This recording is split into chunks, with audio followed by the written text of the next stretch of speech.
Kita berdoa, damai sejahtera Allah yang melampaui segala akal budi manusia, kiranya memelihara hati dan pikiranmu dalam Kristus Yesus, Tuhan dan Juru Selamat kita yang hidup.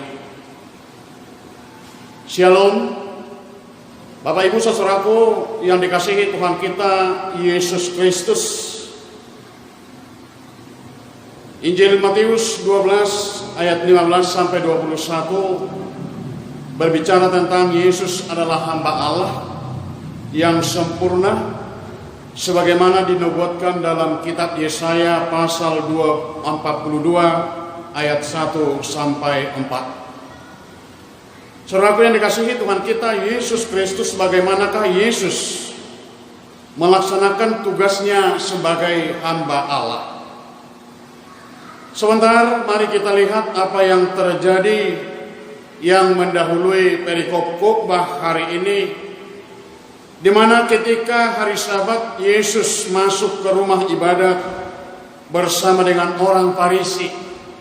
Saat itu juga hadir seorang yang mati sebelah tangannya.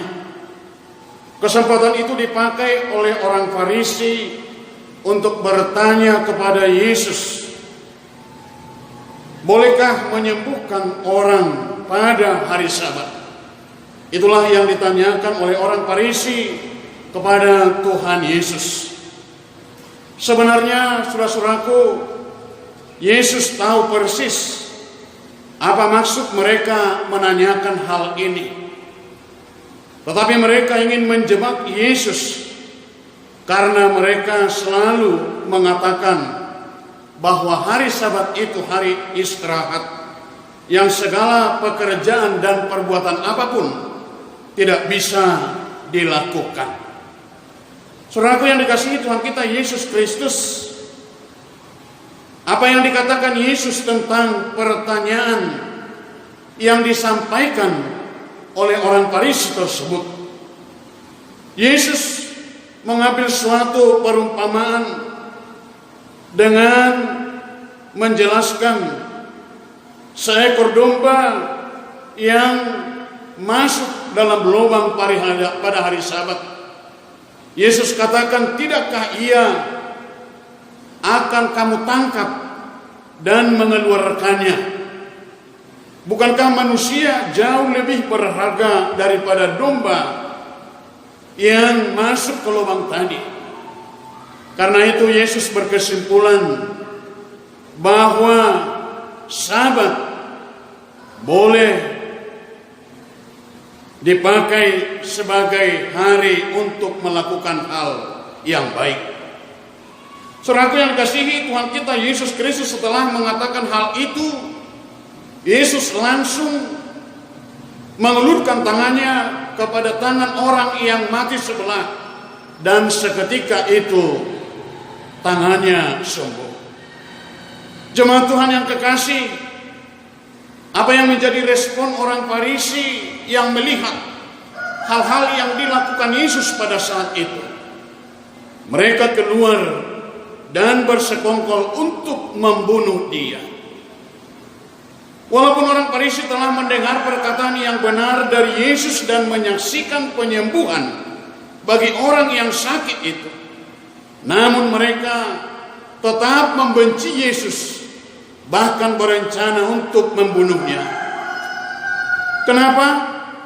Karena mereka menganggap bahwa kehadiran Yesus menjadi saingan, bahkan akan menyingkirkan mereka dari kedudukan mereka yang sangat dihormati pada saat itu.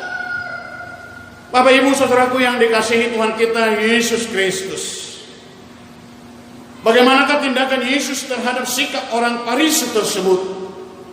Inilah yang menjadi perikop khotbah kita hari ini, di mana Yesus menunjukkan dirinya sebagai hamba yang dipilih Allah, dikasihi, dan kepadanya Allah berkenan. Bahkan Allah mencurahkan rohnya atas Yesus. Disinilah Yesus benar-benar bertindak sebagai hamba Allah. Jemaat Tuhan Yesus tahu betul apa yang menjadi rencana orang Farisi terhadap dia. Maka Yesus menyingkir dari tempat itu. Apakah karena Yesus takut terhadap orang Farisi?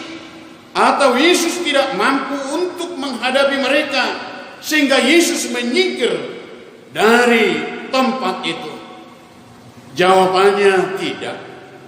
Yesus menyingkir dari tempat itu untuk menyatakan bahwa Yesus dalam pelayanannya tidak mau untuk berbantah, sebagaimana dikatakan dalam ayat 19, ia tidak akan berbantah dan tidak akan berteriak, dan orang tidak akan mendengar suaranya di jalan-jalan.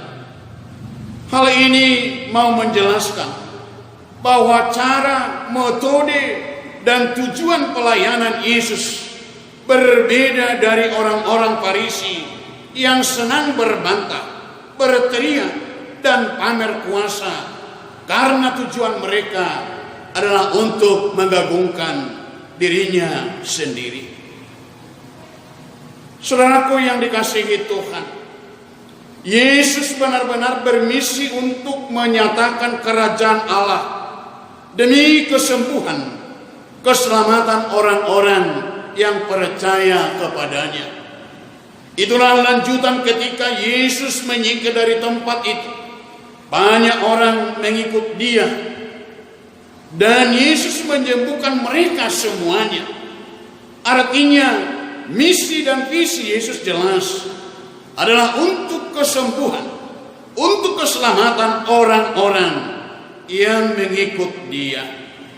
Hal inilah yang dilakukan Yesus untuk menggenapi apa yang telah difirmankan oleh Allah dalam kitab Yesaya, sebagaimana dituliskan kembali oleh Matius dalam perikop khotbah kita pada ayat 20. Bulu yang patah terkulai tidak akan diputuskan, dan sumbu yang pudar nyalanya tidak akan dipadamkannya sampai ia menjadi hukum itu menang.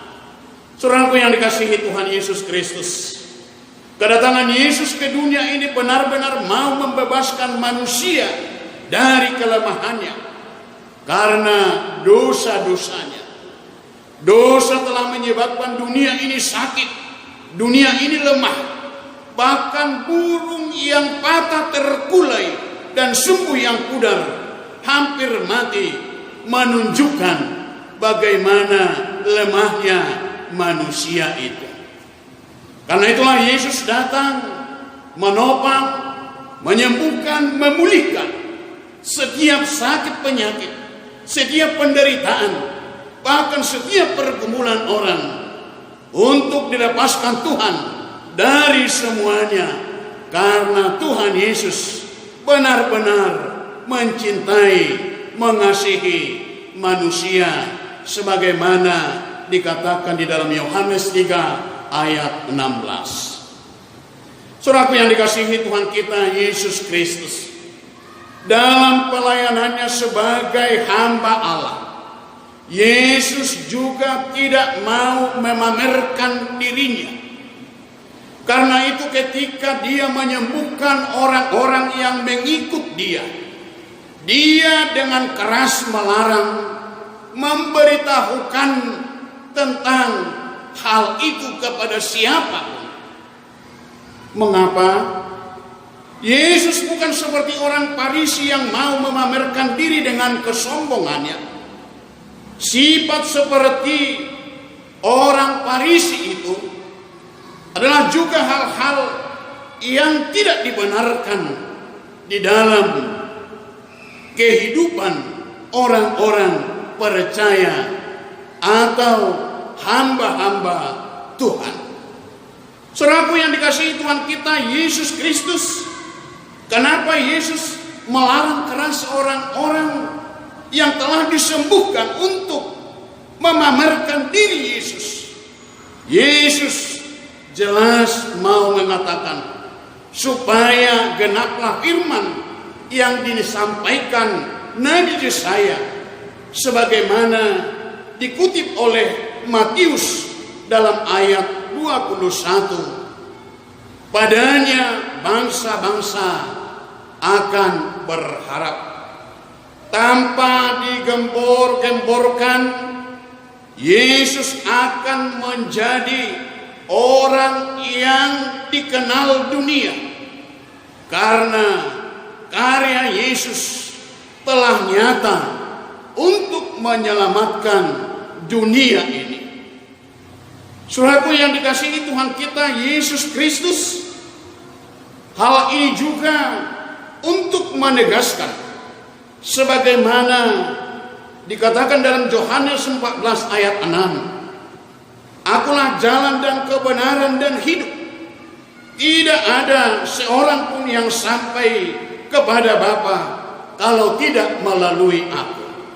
Hal ini untuk menyatakan bahwa semua orang dimanapun berada hanya bisa berharap untuk Yesus sebagai sumber keselamatannya.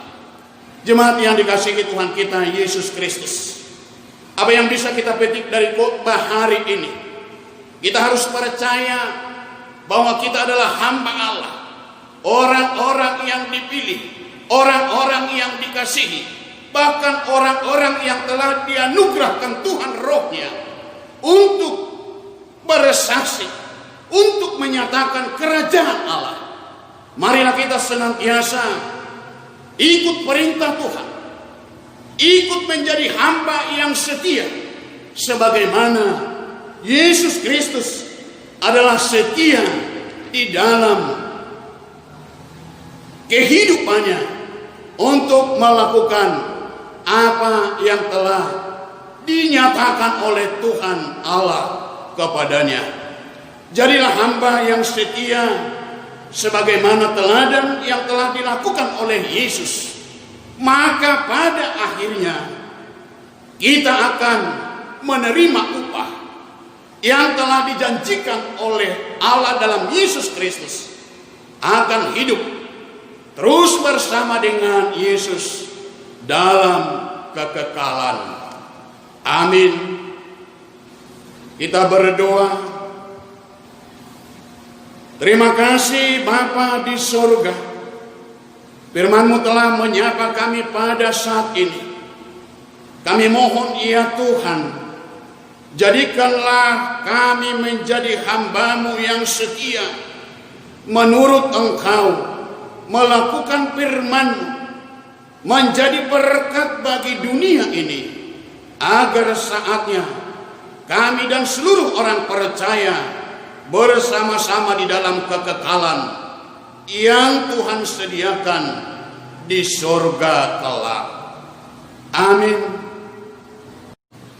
Jemaat Tuhan yang kekasih, marilah kita mengucapkan pengakuan iman rasuli kita sebagaimana semua orang percaya bersaksi di dunia ini. Kita bersama-sama.